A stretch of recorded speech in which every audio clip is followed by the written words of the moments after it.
You're listening to the all-new CultureCast, Chicagoland's finest podcast. Welcome back, everyone, to the all-new CultureCast. We are your hosts, Nick and the Gorehound. Hey, Nick, how are you today? I'm doing good, Gorehound. How are you? I'm doing awesome.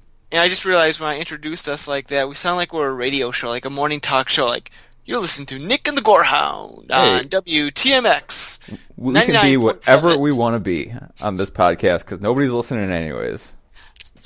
Aw. Some people listen. Hopefully more people will listen. Yeah. Hey, ever since Comic-Con, I got ideas, so I'm going to push this to new heights. Yes, we are on the uphill slope. We are going to get up to the top of the mountain, and we are going to be the best podcast out there. Well, we have nowhere to go but up, so it's an easy proposition to do. So. Exactly. Kevin Smith and Chris Hardwick, watch out. We're going to take we're the top coming mountain. But okay, enough about our awesomeness. We got a lot of stuff, fun stuff coming at you tonight. We're going to be talking about a small independent movie which has just been hitting not the internet, but streaming services. We'll get to that. Well, I'll tell you right now because it's in the title of the podcast. The movie Turbo Kid, starring a bunch of nobodies and Michael Ironside. But we will talk about that momentarily. Before we jump into that, as we tend to do on occasion, Gorehound, what have you been watching, if anything? I have. It's been kind of a weird one. I've been having difficulty sleeping, and so I found that I oftentimes fall asleep while I'm watching like really old sci-fi movies. So I've been trying to watch some old sci-fi movies to like put me to sleep.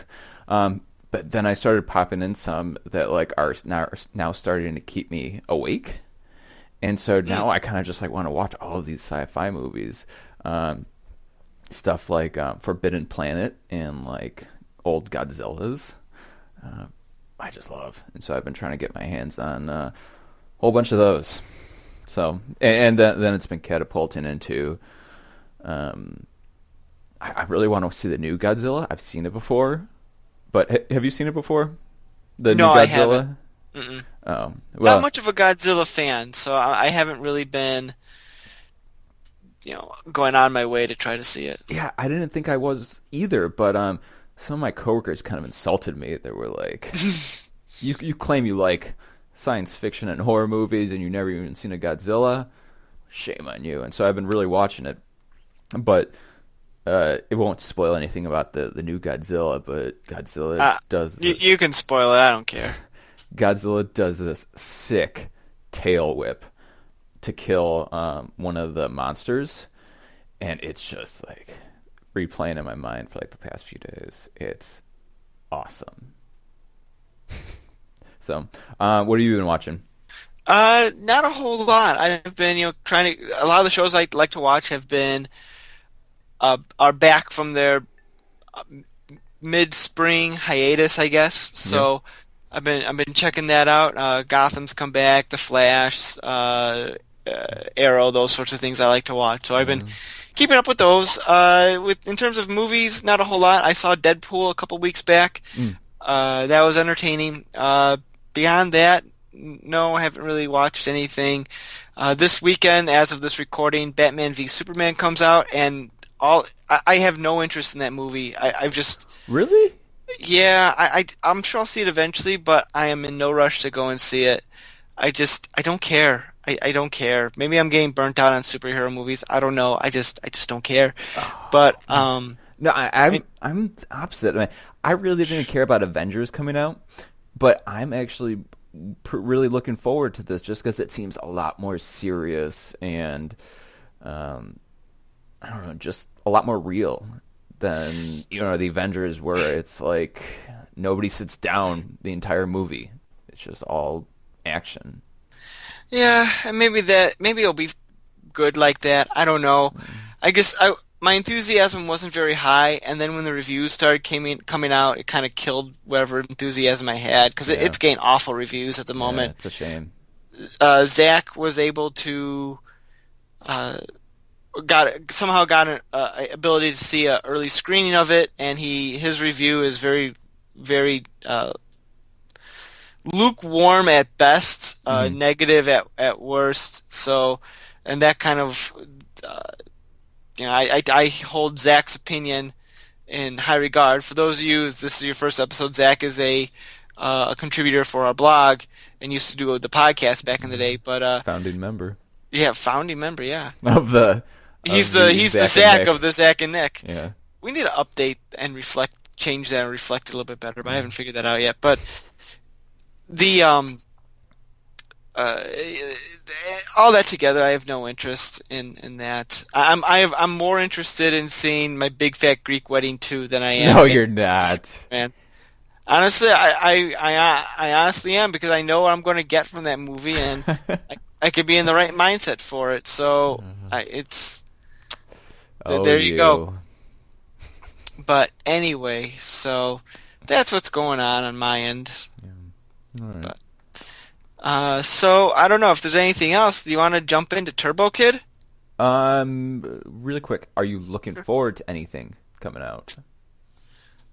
Uh, Ghostbusters, but that's not for a couple of months yet. Okay. So nothing on the immediate horizon, huh? No, I go back and forth on Captain America. Like Yeah. part of me's like, yeah. Another part of me's like, eh. Um, Yeah. yeah. Oh, I do want to see. I know this movie's probably going to be so stupid, but I don't care. I want to see it anyway. The Boss, starring Melissa McCarthy. Really? You want to see that? I like Melissa McCarthy, and that just looks so ridiculous enough that I would be entertained. Yeah. It's one of those, I probably won't go and see it in theaters, but part of me feels I will laugh. It's one of those, like, it looks like it's a dumb comedy there, and I appreciate a good dumb comedy every now and again.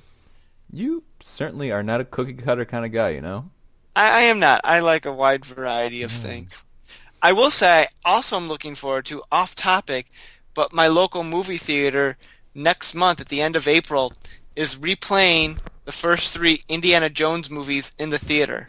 Yeah. So my fiance and I are very excited about checking those out. I'm particularly excited about going to see Temple of Doom, Yeah. which is probably my favorite Indiana Jones film. But yeah, I remember watching that as a little boy, and I remember uh, my sister got mad at me once, and she ripped up the VHS cover of the Temple of Doom, and we ended up like taping it back together, and then like throughout the rest of my childhood, I just had this like taped together Temple of Doom VHS. that's a great story. Do you still have the VHS? I bet my parents do, collecting dust because nobody watches VHS anymore. Oh man, Temple of Doom is great. Yeah, You need to rewatch that, and we need to do a podcast on it. very good. But I think you'd like it. It's dark and weird and graphic and Yeah. great. Yeah. The, So the bug scene where he sticks his hand into all the spiders. Oh gosh, it's great. another scene where the guy pulls the heart out of the guy, Oh my gosh, and that's it's still awesome. beating, and the guy's still alive. Oh, it's so awesome, Yeah. so great. But yeah, so Yeah. you looking forward to anything upcoming? Um, just more science fiction movies, pretty much. Yeah, I'm gonna re. This isn't my first time watching these old sci-fi movies. But I really want to watch Soylent Green again. It's people. Yeah, and more Godzilla movies. Yeah, any free moment. I mean, I don't have a whole lot, but I'm gonna be looking for those Godzilla movies. Yeah. So, shall we jump into Turbo Kid? Yes, if we're going to jump into Turbo Kid, All right. You want to give us a brief synopsis of it? I would love to. So the movie Turbo Kid, which just came out last August. I don't know if it had a theatrical run, but I know for sure it was released through I think Amazon Video or iTunes or something like that. And basically what it is it's a throwback movie done in the style of the 1980s post-apocalyptic type film, which the 80s were littered with a lot of these movies. And the premise of the film, which takes place in the far-off future of 1997, Mm-hmm. An alternate reality. yeah, and well, I suppose so. Yes, I'm thinking this movie. You're supposed to pretend this movie came out in the 80s, and 97 was like a possible Oh, future. you think that's what it was? I think that's what they were going for because this movie is so 80s with the style and the effects and the music. But we'll get to that. We'll get to Okay, that. okay. So it takes place in the year 1997 in a post-apocalyptic world. Follows our main character, who's just referred to as the kid. He becomes friends with a very upbeat, peppy girl named Apple, and between the two of them, run foul of the local warlord named Zeus. And as the movie goes on, this kid comes into possession of this kind of armor, which is resembling the armor that the kid reads. The kid sees in a comic book that he reads, Mm-hmm. and His he idol. decides, yeah, his idol, Turbo Rider is the name of the comic, and the two ultimately they try to escape, but they also take on this villainous Zeus character, and uh, uh, amazingness pursues. Yep. So, what was your opinion of Turbo Kid? I really, really enjoyed it. There were just so many elements which was working in its favor, and it flowed so smoothly, and it just made me feel good. It wasn't like too childish. The plot wasn't too convoluted, and it wasn't too violent. It was just like really just you know a feel good movie for the Gorehound. Yeah, I when I was watching this and I was seeing the scenes, and you say it wasn't too violent. I disagree, but it's not like over the top gory violence. It's very cartoony violence. Like what you're seeing is really fake, but that's the movie's charm. Hmm.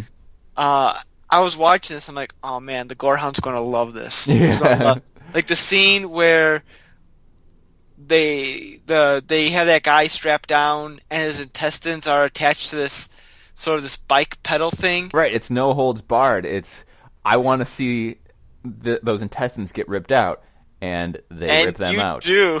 Right, and it's awesome that you don't have to like I don't know, are they gonna like cut the scene Hmm. so that we just have to like imagine what happens? But for like a not really serious film, or sometimes the movie will just like cut the scene so that the more horror is in what you don't see rather than what you do. Hmm. And sometimes I just want to see just some intestines get ripped out Yeah. slowly. And what's great about it is, especially in that particular scene, you see the intestines being ripped out, but it's not being done in the style that, say, uh, you would see in like a Saw movie where it's super gory and you And it's want to just focusing on the pain aspect of it. It's yeah, the actual yeah, act that's happening. Or yeah. And I don't know, maybe it's the tone of the movie, but you're not like, oh my God, look away, it's so gross. yeah, You watch his intestines being pulled out, and it's fun as weird and sick as it sounds. It's fun to see that happen there. yeah, But I think that's part of the charm of the movie. yeah, Going back to what we were saying earlier about the film, it's definitely made in the style of a 1980s flick, yeah. 1980s sci-fi adventure flick with the synth soundtrack, the the effects, the cinematography. It oh my God, it's so wonderful in that way. Yeah. Um, One thing that I did like about this, I found that there were a lot of comparisons between this and Kung Fury. oh, okay, yeah, I can see that. And I liked this one a lot more because it didn't have any of that tracking issues where it's like really trying to look Right. like a VHS. Hmm. It's kind of embracing all these awesome things, not really deteriorating away from its 80s feel to it. Right. It doesn't draw attention to itself. Right, right. It just embraces what's awesome about 80s movies and runs with it. Hmm. I love all the stuff that the kid owns. Like he has that viewfinder, Yeah.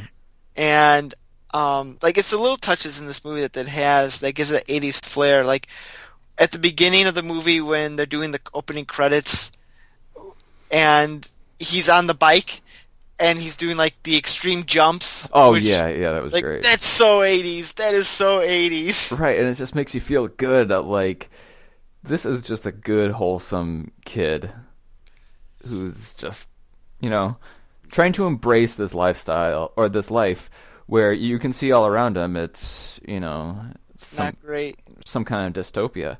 And um yeah, yeah. But yeah, his little hangout is just like I guess the equivalent of like a tree house where it's just like a whole bunch of stuff that's just positively yourself Hmm. that you may or may not supposed to have in your possession, but you don't have You anybody do? telling you not to, so you just have them. Yeah. Yeah. His little like bunker in the ground that he has there. Hmm. Yeah. Um. Yeah. This movie was great. What did you think of Apple? Um, I could tell from the very beginning that she wasn't normal. She was just way too weird. She's Mhm. either insane, um, an antagonist, or something. Um, but she was great. She really was a great supporting character to Turbo Kid. Yeah, the actress who plays her, her name is uh, Lawrence LeBeouf. Not Shia's sister. No, not related to Shia at all. Mm. At least I don't think No, I already she looked it is. up. Oh, okay. Yeah.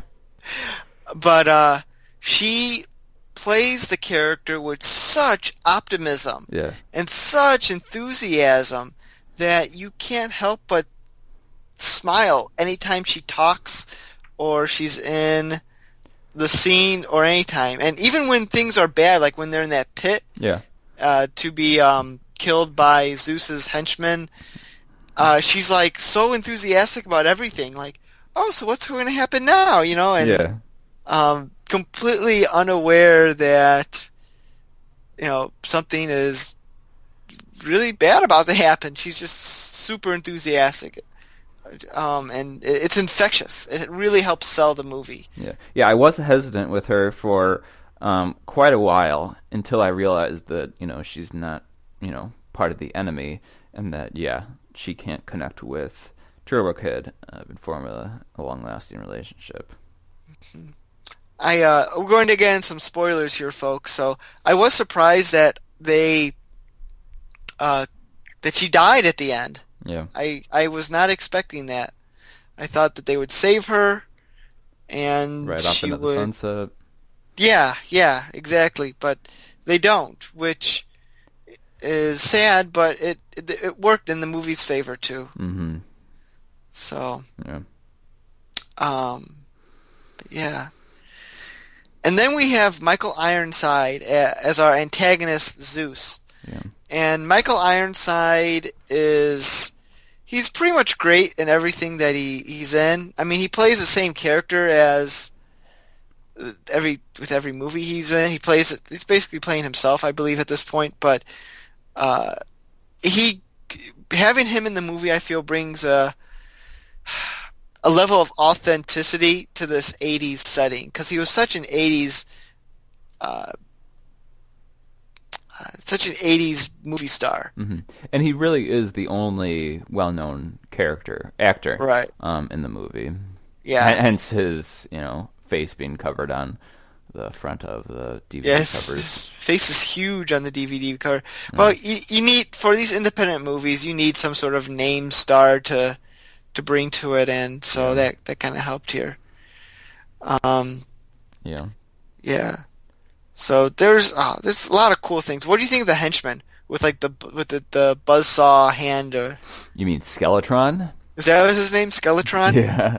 That is an awesome name. Right, and it fits in, with like Lord Humongous.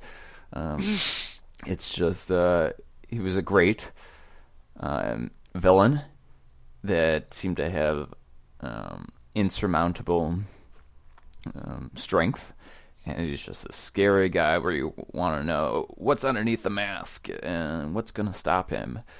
Um, I'm glad we never saw underneath his mask. yeah, I really wanted to see it, but at the same time, I was like, you don't Preserve really the need to see mystery. it. You don't really Yeah. need to show it to me. I'll trust your opinion that he's a scary guy.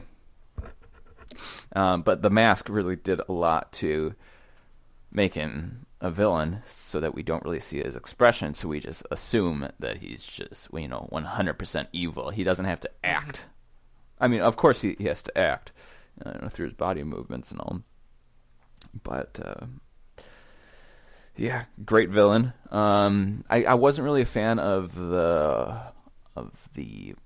mohawked female villain. You recall her? Oh The my gosh. No, I'm not at the moment. Because she was like the right hand man of Michael Ironside, and at the end she she really only makes like two significant appearances at the end fight scene and in the pit scene. Okay. So I could have done without her because I felt that Skeletron was the Was it rightful. What's that? like he was like enough of a henchman you didn't need any others? Right. So I found her a bit distracting, and if she is really, on equal levels with Skeletron, we should see her a lot more because Skeletron, we see in every third scene, Hmm.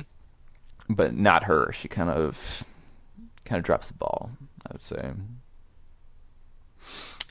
Uh, yeah, I could see that. Yeah. I don't know. Maybe they just wanted another female character in there. I don't know. Yeah, because I But mean, she does look like another, '80s female villain with, purple mohawk and, that's pretty much it.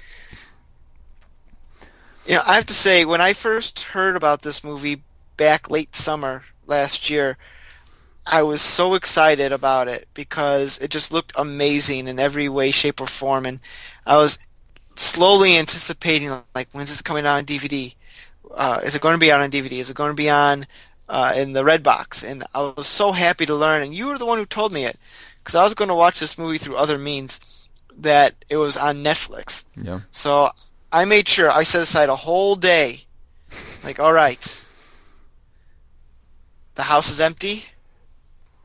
Aren't those the best? I'm Where you could really set the yeah, mood, yeah. or close the blinds, grab a drink, and Just watch it undisturbed, yeah. and it was great. I was like, all right, I'm watching Turbo Kid today. This is happening. Well worth it. Ah, it's so wonderful. Oh yeah, oh yeah. I could see why this movie did not get a theatrical release, or at least not a major theatrical release. Um, it would not have done well. This is Hmm. not a movie that people are going to go, that general audiences are going to go out to see. It's a niche film. Hmm. It's a very weird film. They're speaking to a very specific audience. But it will garner Uh, a cult following. oh, most definitely, yeah. Right. I could see this movie doing very well on college campuses. Yeah. That they'll show, like, you're watching in groups or anything like that. So this is definitely going to be one that'll develop a cult following. Hmm. And what was even great was when we were at C2E2 the other week, I should have taken a picture. I didn't, but there was someone dressed up as Turbo Kid. Yeah. He walked by. I'm like, wait, are you Turbo Kid? He's like, yeah. I'm like, that's awesome. Turbo power. It makes me want to make a Turbo Kid costume now. Yeah, But wouldn't be too difficult. I imagine not. I'd have to look at this poster a little bit closer. Oh my gosh, a Turbo Kid and Apple cosplay. That would be great. That would be. Um, yeah, this movie was awesome. The only thing I was confused about in the film, we're kind of going all over the place here, but Hmm. so the comic book was Turbo Rider, and that's the comic he really loved to read. Mm-hmm. And then he comes across the armor. Yeah. Now, was that like the real Turbo Rider? Was he a real character, or was it just an astronaut that looked like it? I was somewhat lost about that. I got the impression that the Turbo Rider was kind of like a job, whereas like it was like the equivalent of astronaut, where there's going to be Okay. a lot of these, you know, jobs where so you're going to find a lot of these uniforms. It'd be like the same thing like the Astro Man would be like a superhero astronaut, and then somebody finds like an astronaut suit, and then you know Okay. kind of like that. I don't really remember what. I mean, there was a cutscene or something where. Well, I guess we know what Turbo Rider did through the comic book that he was reading out loud. But Yeah, he seemed like he was a superhero in space. That's the impression from the comic book. yeah, um, but yeah. Once he found But that armor suit, like, it really catapulted him, and you felt like yes, he really does have this power. He really does have this restored confidence to take on whatever forces that may be in his wake. Oh, we had the uh, tough cowboy rider. You remember him? um, yeah, the cowboy guy. He was, uh, I didn't really find him as that inspirational of a guy to follow for Turbo Kid. It was more of like um, I don't know. Do you think that there was an equivalent character that he was fulfilling in relation to other '80s movies? he was like a cowboy, Right, right. and he's also like a mentor because he kind of was there to help, sort of kind of explain what's going on Yeah. to Turbo Kid, and because he has a rivalry with the villain, um, there was this connection that helped with the audience figure out what's going on. So I think that's the role he serviced, but he kind of was a bland character. But I don't know. I guess it worked for what the movie was needing him for. Yeah. I'm also surprised he survived the movie. I thought for sure he was going to get killed off. Yeah, yeah. I mean, especially if they're killing off Apple. I mean, I'd much rather them kill off this guy than Apple because Apple was fun, Yeah. and she held her own too. Um. Yeah, she did. She was very well adept at fighting, so that was interesting that she was able to do all that. Because Apple is a robot, as Hmm. the movie is. Spoilers, and they don't really kind of go into what skills the robots have. So it's kind of she can do whatever as long as the plot demanded of it, and it kind of worked for me on that end. So I didn't mind that. Yeah. But yeah, here's the thing: the movie was a lot of fun, and a lot of the goofy things or the things you could look that don't make sense, or things that are just wow, that's too much of a coincidence. Um, it doesn't bother me. I could look over that stuff because the movie is so much fun, Yeah. and that's what I like about movies when they're fun like that. Yeah. So I don't know. It's tough to talk about a movie that we both enjoyed because we both liked it. It's easier to talk about films that are terrible, and Yeah. Turbo Kid is not a bad movie. Yeah. So I don't know. Do you have any, I don't know, final thoughts here on Turbo Kid? Um, I like the character playing Monroe Chambers was his name, I think. The main character there? Yeah. Well, whatever his name was. He was awesome. You could really tell that Yeah, the kid. he put himself into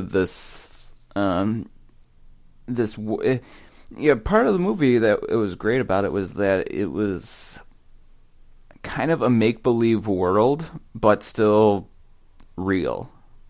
Because this Turbo Rider has these Mega Man type powers, which aren't real. Yeah, it's a good way of putting it. He's basically Mega Man. Right, right. Mega Man in a red suit. And Yeah.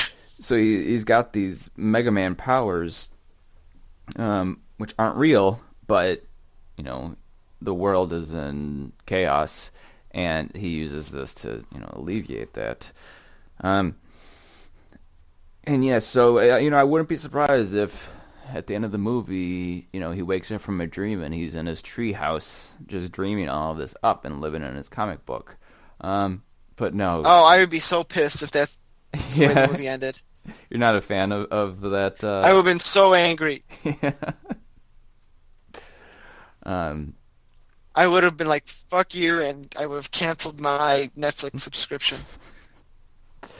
No, I wouldn't do that. I would have been so annoyed. Yeah, so because at the end of the movie ends with, this is reality, and Turbo Kid is just making the best of what the situation is. He's not depressed. He's not, He grows because at the beginning of the film, he's a guy who, you see, he has a map. He has a specific area where he will travel to, and he won't drift from that. But given the adventure that he had, he gains the confidence and the skills and decides to go explore the rest of the land that he's never been to before. It helps that he has those superpower weapons, but he's be like, you know what, it's time for me to grow up, time for me to move on and see what else is out there. And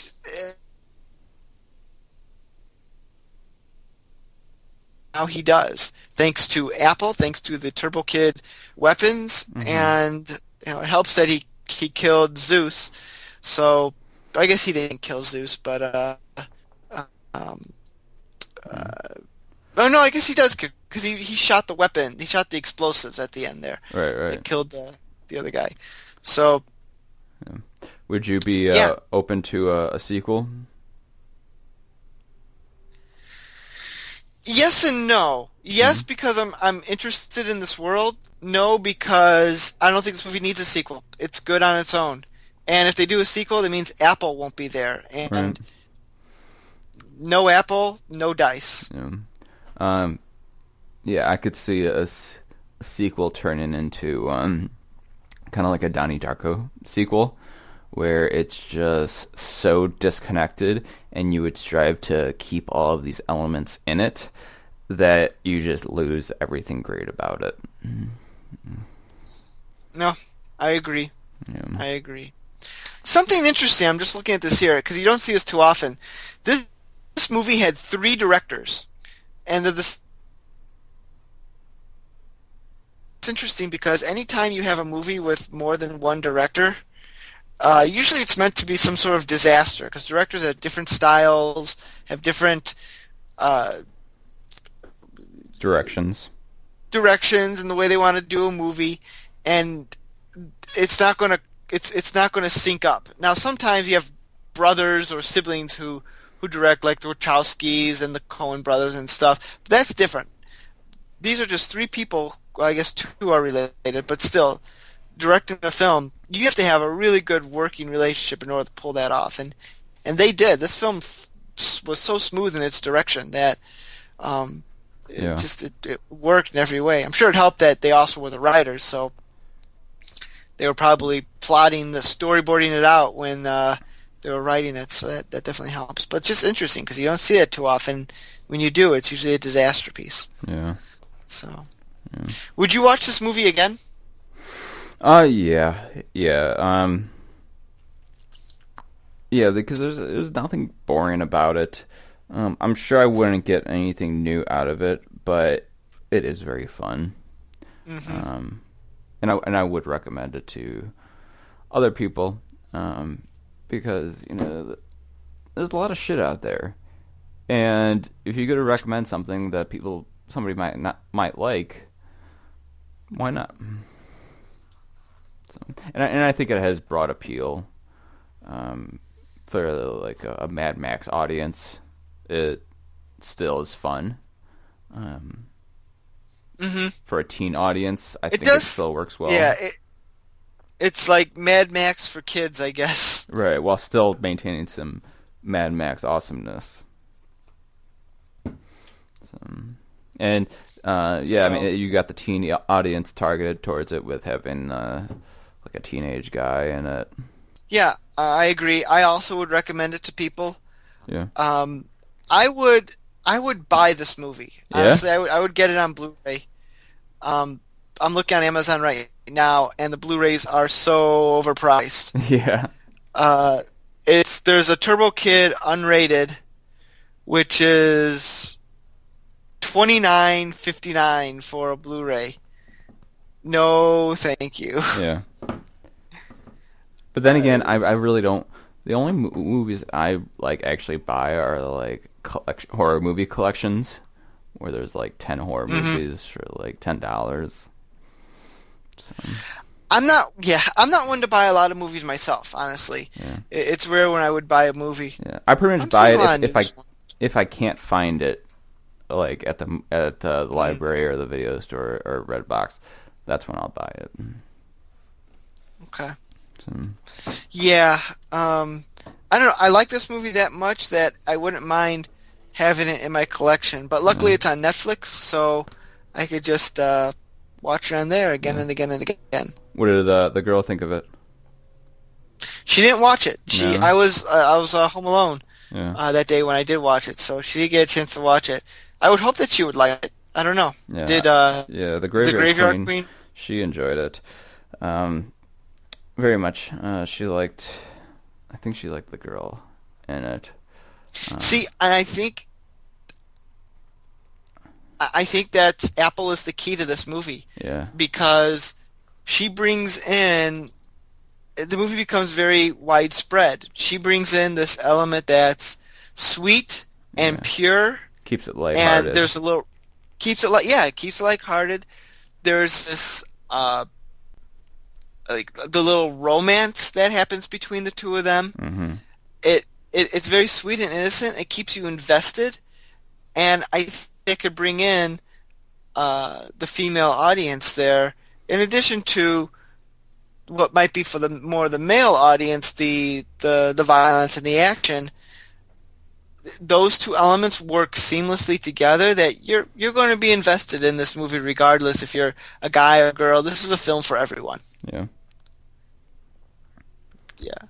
So I liked it. I thumbs up completely. It reminds me of films that I like to watch. I have an affinity for 80s fantasy films. Mm-hmm.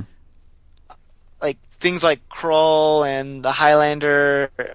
Although I don't know if that one counts exactly, but I've never seen Krull, but I really want to. It's I'm gonna take note of that and write it weird. down. It's weird. I would, if you like the sci-fi movies, the ones that you're trying to watch, I think this would fit right in. Yeah. See, I like the films that were sort of made in the wake of Star Wars. That once Star Wars hit big, there was like a return to those fantasy-type films, and not all of them took place in space. Like things like Conan with Arnold Schwarzenegger, like had that like high epic fantasy where there's a princess that needs to be saved, and the sorcerer demon needs to be defeated. Like I like those sorts of films, and like they're never good, but I enjoy them. Yeah. Like I even like. Do you ever watch the Masters of the Universe, the Oh, Dolph Lundgren please. He-Man movie? Oh my god, dude, I watch it all the time. Yeah, I the parts that take place on Eternia, Yeah. I love those parts because they're great. Skeletor is awesome in Yeah. that movie. Yeah, Dolph dude. Lundgren is just so ridiculous as He-Man that it makes it work. Yeah. Uh, And the key I don't and care. the little thing Yeah. that holds onto the key and when he eats the chicken. I just love everything about that movie. It's great. Future podcast, Oh my but god, dude. Future life. we have to stop Skeletor. It's my bad Dolph Lundgren impression, but yeah, like I love those types of films, and Turbo Kid fit that mold. Yeah. In some ways, Turbo Kid feels like a spiritual cousin to the movie It Follows, because they're modern films pretending to take place in a previous decade, and they kind of share that same DNA. I don't know. What are your thoughts on that? Um. I mean, stories are very different, Yeah. very different, but just in a general sense, in terms of style. In relation to It Follows. Yeah, how like It Follows kind of like a throwback to an '80s horror film with film in that sort of way, and Um. Yeah. Yeah, I mean, it wouldn't come to my mind immediately, but yeah, I can see that where It Follows was Oh, that music! I remember the music in It Follows. That was awesome. I could see the parallels to Kung Fury. More oh, so. definitely so. Yeah. Well, Um, it was more actiony the way how Kung Fury was. yeah, the Triceratops in Kung Fury. I want to spin off of that. Triceratops Yeah, with the British accent. yeah, Triceratops versus Mecha Shark. I think everything should be. Well, they should be Turbo Cop. I mean, yeah, Turbo Kid versus Mecha Shark. Mecha Shark should be in everything. But they couldn't do it because Turbo Kid is actually like legit, where they like trying to make a good movie, and if they throw in Mecha Shark, it's just gonna like go to shit like Sharknado. And we want to keep Turbo Kid pure. Fair enough. Fair enough.